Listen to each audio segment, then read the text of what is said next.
converges in the desert. Lexus. The road you're on, John Anderton, is the one less traveled. Make sure you drive on tight. Hello. Good evening, John. You can move the old-fashioned way. John Anderton. Century 21 Stands provides gourmet cuisine. John Anderton. You can use a Guinness right about now. John Anderton. Escape from it all, Harrison. Get away, John Anderton. Forget your troubles. John Anderton.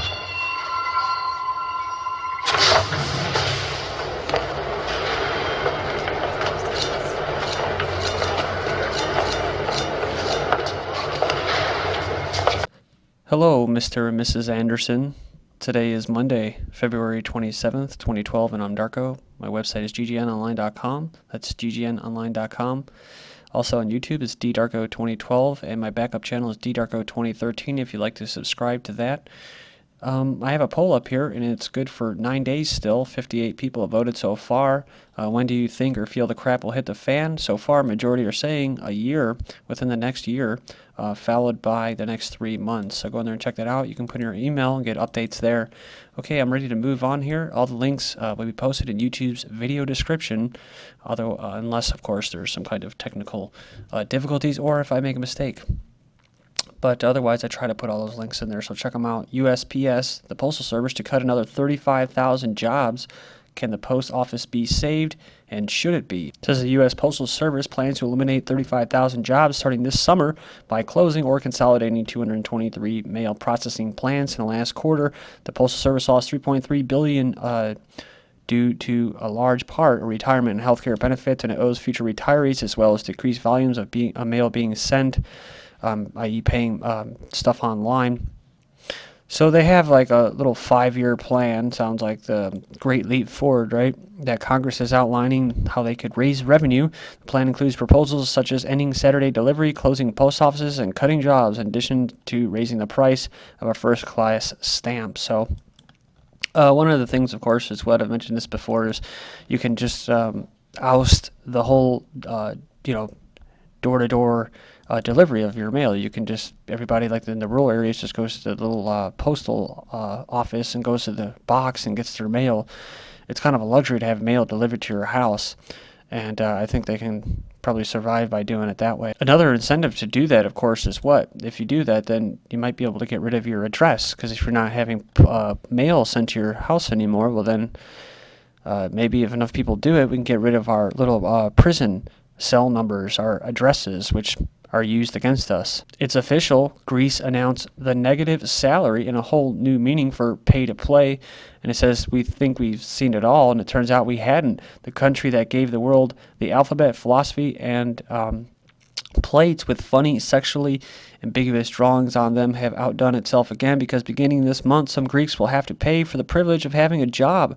From the press project, salary cutbacks called unified payroll, for contract workers at the public sector set to be finalized today. Cuts to be valid retroactively since November 2011. Expected result, up to 64,000 people will work without salary this month or even be asked to return money.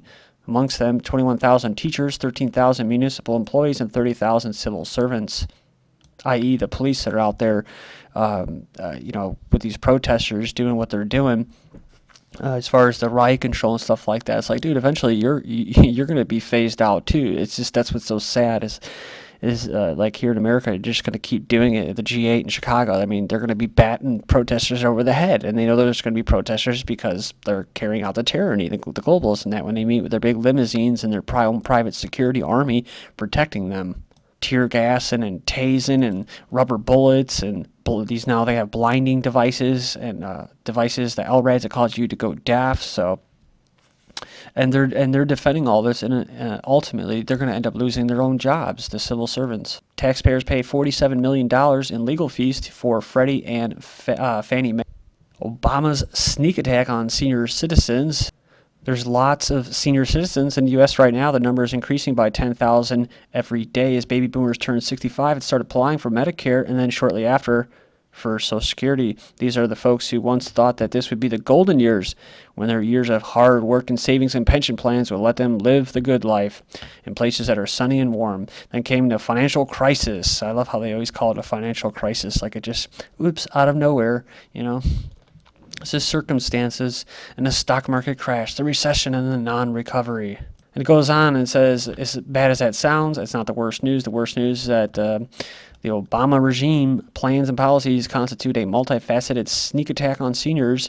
He cleverly conceals the sneak attack while he assures senior citizens he's going to take care of them and nothing will change for them. So it says here, consider these actions all planned or already created by Barack Obama and his minions. Well, I don't think it was really created by him at all. It's just, anyways, I just look over it and I look past that. It's just so obvious to me, but I guess it's not obvious to most people that he doesn't actually do anything.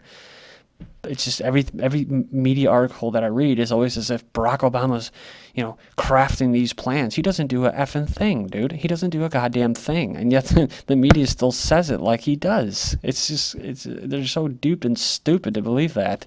Sorry. Depressed interest income. It says interest rates have been held unnaturally low by the Fed for a very long time. It says thus any money that senior citizens have in safe places like savings accounts, money market funds, and even most bonds earn very, very little interest, between 0.3 and 2%, draining remaining Social Security funds. Desire to show some economic growth and buy votes, Obama created a payroll tax holiday, which was supposed to be for a short time, like 6 months.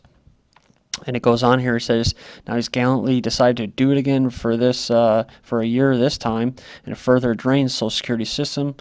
And moving on here, dry up dividends and gut capital gains. Latest proposal tax by him, doubling the tax rate on dividends and capital gains. It says here, new taxes hidden in Obamacare. There's hidden surprises in the healthcare package, massive healthcare bill that was supposed to fix everything but doesn't.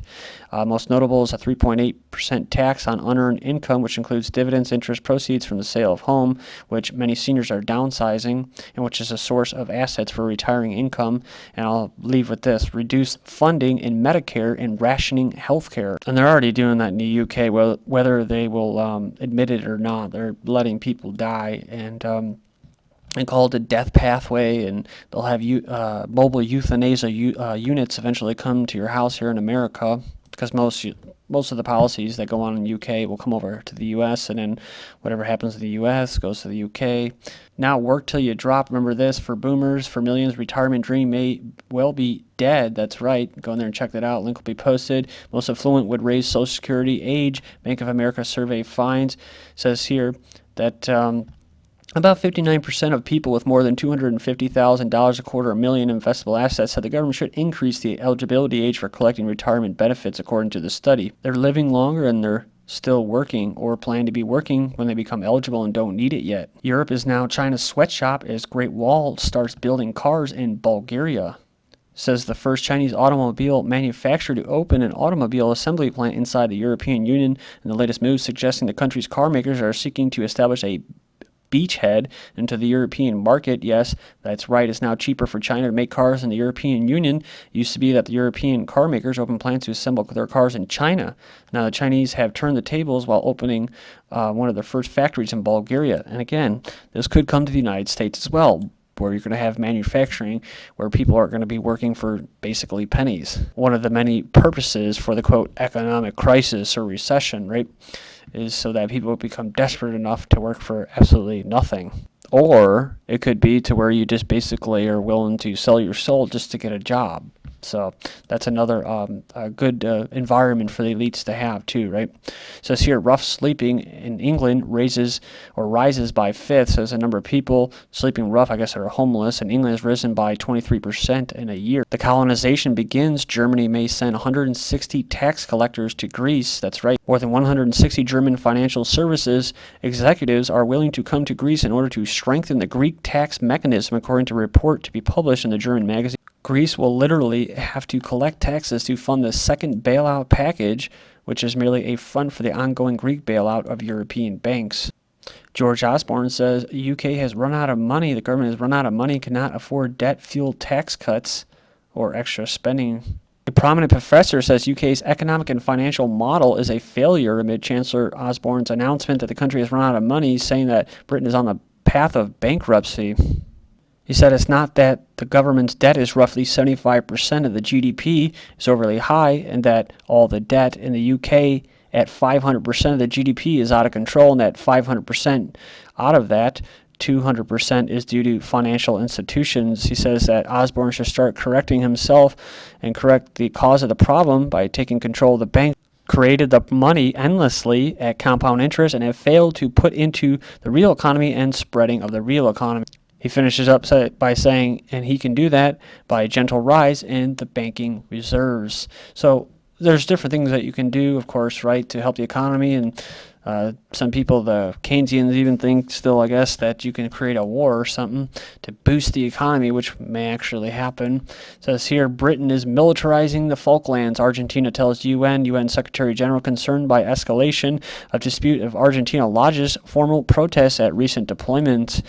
Then we have this, whoops, the 46 million pound Apache helicopter from Prince Harry's unit crash lands after hitting power lines. And more news on this, SAS Ring of Steel protects William Falklands Guard as tensions rise ahead of the anniversary. But let's not forget, from February 5th, 2012, Prince William's Falklands duty is entirely routine, says Hague. Has nothing to do with oil like in Somalia. So I guess that's another way to help if your country's going bankrupt because the banks have basically robbed and pillaged your country.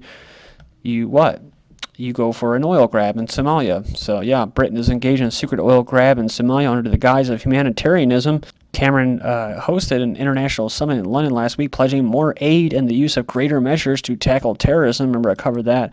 But the Observer said yesterday it had evidence that behind-the-scenes talks were proceeding between British and Somali officials over the country's oil. Sorry if I mispronounce this, but mercenary outfit Saracen International emerges in Somalia. So along with all the other troops, you got the Kenyans, and you have CIA drones out of Ethiopia. Now you got these contractors. Link will be posted to look at the world's most powerful mercenary armies. You can go in there and check them out, about G4S and the rest of them. Z Company or Blackwater. U.S. stocks rally as S&P 500 climbs to highest levels since 2008. Gas prices are climbing again.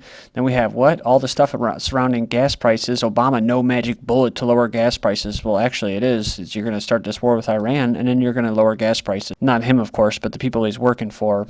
And then, like I said, that'll be the nice treat for the Americans who support the invasion and attack. So they're feeding the sheeple with all this garbage. As gas prices rises, Republican candidates step up the attacks on Obama's energy policy. But gas when Bush left office was $1.78. Gas today is $3.64. So read their propaganda and they'll tell you why Americans are paying more at the pump. Remember this article, gasoline prices are not rising, the dollar is falling. The Treasury Department just froze 2 deadly Yakuza godfathers' U.S. assets. That's right, some bad dudes. Israel plans to construct 500 new settlements. Well, how are they going to do that? Israeli airstrike wounds 2 in Gaza. Japanese party member measuring radiation in Tokyo found dead. An Italian court ends corruption case versus Berlusconi. That's justice. Thank you.